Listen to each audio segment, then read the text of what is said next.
Teman-teman, jadi gerombolan-gerombolan yang berseberangan dengan Pak Prabowo, dengan Pak Jokowi melakukan konversi pers dengan tajuk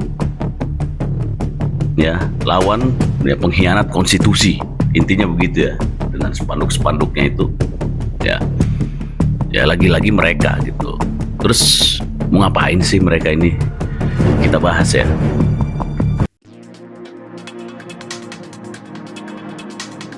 Assalamualaikum warahmatullahi wabarakatuh. Kembali lagi ke channel Rusen 98. Oke ya teman-teman ya. Jadi ini gerombolan ini dengan muara yang sama ya. Artinya nih kalau kita dari hulu ke hilir, hilirnya kita anggap ada di sini Mas Gibran, Pak Prabowo, kemudian Pak Jokowi, ya cabang-cabang sungai. Tetapi hulunya sama. Ini siapa aja yang melakukan penyerangan terhadap ketiga tokoh-tokoh ini, ya hulunya sama. Dan saya pernah bercerita di konten saya sebelumnya bahwa keterlibatan Gatot Nurmantio, ya Yusuf Kala, bahkan Ahmad Muzani ketua MPR, ya itu kan dikatakan oleh Tamsil Lindrung ya kemarin, itu juga terlibat. Nah dari konten-konten saya sebelumnya saya tampilkan di TikTok, di media sosial lainnya dan di YouTube, itu saya mendapatkan reaksi yang sangat luar biasa teman-teman. WhatsApp saya banyak masuk. Saya nggak ngerti mereka bisa tahu nomor saya dari mana. Berarti memang mereka masih punya jaringan di Barreskrim mungkin ya, atau di TNI yang bisa nge-track handphone orang melalui medsos. Kalau kita di YouTube kan nggak bisa di-track, kecuali kita menampilkan nomor kita. Begitu juga di TikTok dan lain-lain. Mereka tahu teman-teman, dan WhatsApp-nya maki-maki untuk men-take down, agar saya men-take down itu video-videonya yang ada di medsos itu terkait dengan nama Ahmad Muzani. Kalau tidak saya akan dilaporkan ke Barreskrim katanya. Saya mau udah kebal ngadepin seperti itu.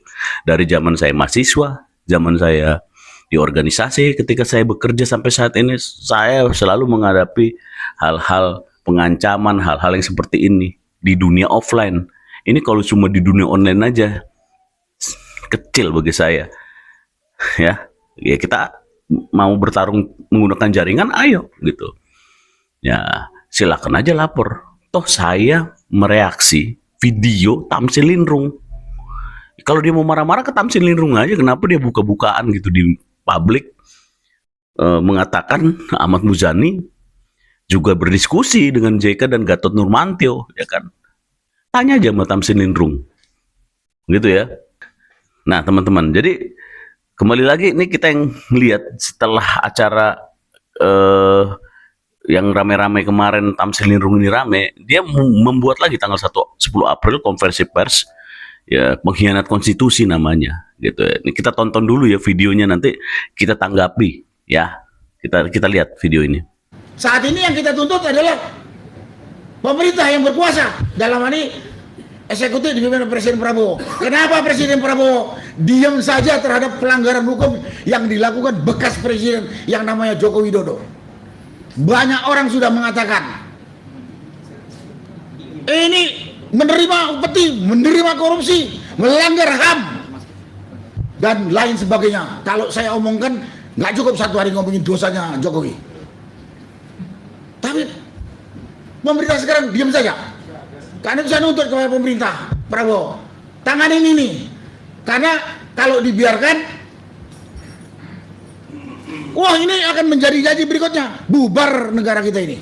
Hancur anak cucu kita. Dan Prabowo juga tahu, wakilnya itu, anak Jokowi itu, anak haram konstitusi. Kenapa didiamkan? Kenapa didiamkan? Kenapa saya tekan kepada Presiden? Karena kemarin Presiden dalam satu sambutannya mengatakan, kalau mau mengimpit saya, asal konstitusional. Saya tuntut sekarang. Gimana menurut kawan-kawan? Udah ditonton ya? Gimana menurut kawan-kawan? Itu bukan Charlie Chaplin loh. Sorry, itu bukan Yusuf Kala loh. Bumisnya, teman-teman tahu itu siapa? Ya betul. Itu namanya Sunarko. Ini orang pada kenapa ya kalau kita lihat ya konversi pers, pengennya dilihat, teriak-teriak, ya anti pemerintah, anti Pak Prabowo. Kenapa ya? Saya akan menjelaskan nanti. Saya akan menjelaskan intinya kenapa mereka melakukan seperti itu. Yang pasti ya ada dua gitu ya, ada dua. Yang pertama mereka melakukan itu karena apa, teman-teman? Mereka udah ngitung, mereka menganalisis. Ya, saya juga dapat info lah dari golongan-golongan mereka yang padahal ada pengkhianatnya juga gitu yang ngobrol-ngobrol. Itu mereka sangat benci sekali karena ya, mereka tahu bahwa Pak Prabowo solid sama Pak Jokowi. Dan disinyalir 2029 Pak Prabowo tetap dengan Gibran. Itu yang mereka benci, mereka takutkan. Ya, makanya mereka berharap ya bagaimana caranya memecah mereka. Ya, memecah, ya mendowngrade masing-masing. Jadi kan lihat strateginya yang mereka lakukan nih.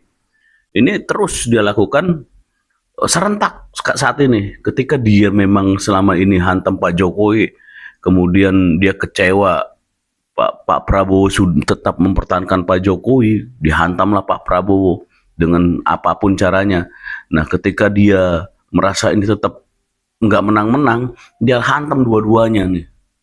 Hantam dua-dua dengan makzulkan Gibran, dengan ya ijazah, kemudian Pak Prabowo dengan kebijakan-kebijakan hantam. Gitu ya. Seberapa kuat sih mereka seperti itu gitu ya? Mereka tuh gini teman-teman, pede karena peristiwa Agustus yang lalu ya, ingat ya, gedung DPRD dibakar, kemudian terjadi kerusuhan di mana-mana ya, itu pede sekali teman-teman. Dan dengan Agustus tersebut mereka berpikir mereka punya kekuatan yang real, yang bisa melakukan penekanan terhadap pemerintah saat ini, ya gitu ya. Nah, begitu juga dengan pemerintahan sekarang. Pak Prabowo melihat peristiwa Agustus itu juga agak sedikit fobia, teman-teman. Makanya Pak Prabowo juga dalam mengambil langkah-langkahnya juga sangat hati-hati, belajar dengan peristiwa Agustus. Ya, itu dia tidak mau kecolongan lagi. Makanya ketika kemarin heboh mengenai perang Teluk ya Pak Prabowo melakukan apa, siaga 1 di sini. Itu akan dijaga sekali. Terkait itu juga bagaimana Pak Prabowo mempertahankan harga minyak subsidi ya, itu tetap disubsidi, tetap dengan harga yang sama. Itu juga salah satu langkah karena Pak Prabowo tahu ya peristiwa Agustus bisa saja terjadi lagi. Itu real kan, itu fakta. Gitu. Ya sebetulnya peristiwa tersebut kalau mau pemerintah mau otoriter kejam bisa aja kok ditembakin semua, ditangkapin semua, berhenti dengan cara militer. Tapi kan itu akan membuat mata dunia dan Indonesia juga tercoreng dan efek dominonya sangat banyak. Makanya itu ditahan, jangan sampai terjadi peristiwa seperti itu, gitu ya. Tetapi kan itu tetap saja membuat sulit bangsa ini kalau peristiwa itu terjadi. Ya walaupun kekuatannya nggak seberapa, tapi bikin mengganggu juga, gitu ya.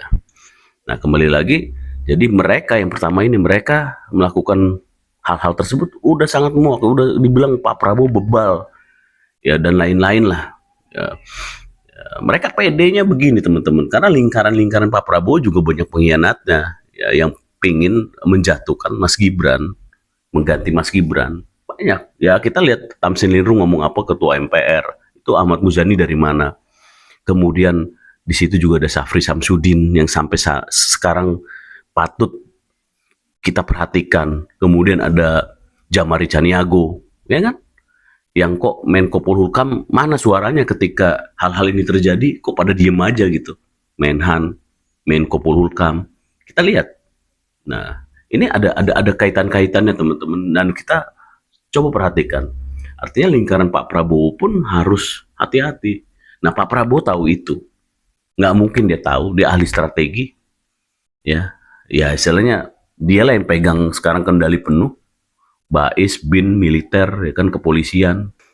Jadi gitu ya. Nah yang kedua, yang saya mau katakan, yang kedua, mengapa mereka melakukan konversi pers, kemudian ya aksi-aksi seperti itulah.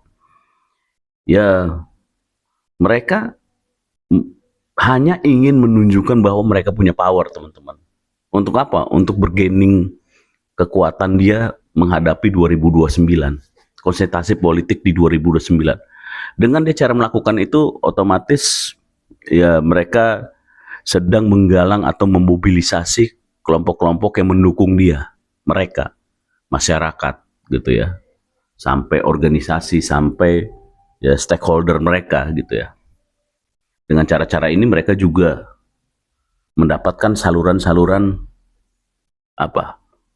Uang politik ya kan. Ini terus dilakukan mereka. Nggak akan diem mereka, teman-teman. Ya. Dan kita lihat juga dengan turunnya Pak JK, Yusuf Kala, karena pertarungan polemik ijazah palsu, dia sudah menunjukkan dirinya, dia sudah siap bertarung, kawan-kawan. Dan sebagai garda di depan. Ya, siap di garda di depan memayungi kelompok-kelompok ini. Itu udah clear, teman-teman. Ya. Nah, ini gunanya apa? Ya, politik 2029. Karena mereka juga ngerti, hitungan mereka nggak akan bisa makar di negara ini, mati mereka kalau makar. Ya, mereka melakukan itu ya supaya diperhitungkan, supaya mendapatkan aliran dana politik ya, supaya kekuatan di bawahnya menjadi termobilisasi makin solid. Dan yang pasti untuk kepentingan bisnis pribadinya. Ya, ini kan terkait dengan subsidi gas. Ketika nanti gas tidak dinaikin dan bahkan gas dikonversi menjadi energi listrik misalnya, ini akan banyak yang terseok-seok, teman-teman. Bisnis lama ini akan terseok-seok. Ya, konversi energi itu besar biayanya, teman-teman. Perubahan, bayangin aja kalau kita ngomongin ribuan triliun kita mensubsidi, tiba-tiba berkurang banyak, pindah ke energi yang lain. Di energi yang pertama ini, teman-teman, kartelnya luar biasa, mafianya luar biasa. Ya, industri otomotif bermain di sana, oligarkinya banyak. Ya, bisnis energi, gas, tabung gas, LPG, ya kan, yang selama ini ada. Wow, itu pom bensin, bisnis ya all style, tapi ini uangnya padat. Ini terganggu, teman-teman, banyak yang terganggu gitu ya. Jadi dua hal itu menurut saya, teman-teman, mereka kenapa teriak-teriak terus. Jadi kalau kita ya silent majority, pendukung Mas Gibran, pendukung Pak Jokowi, pendukung Pak Prabowo, tetap stay cool, kita jaga persatuan. Assalamualaikum warahmatullahi wabarakatuh.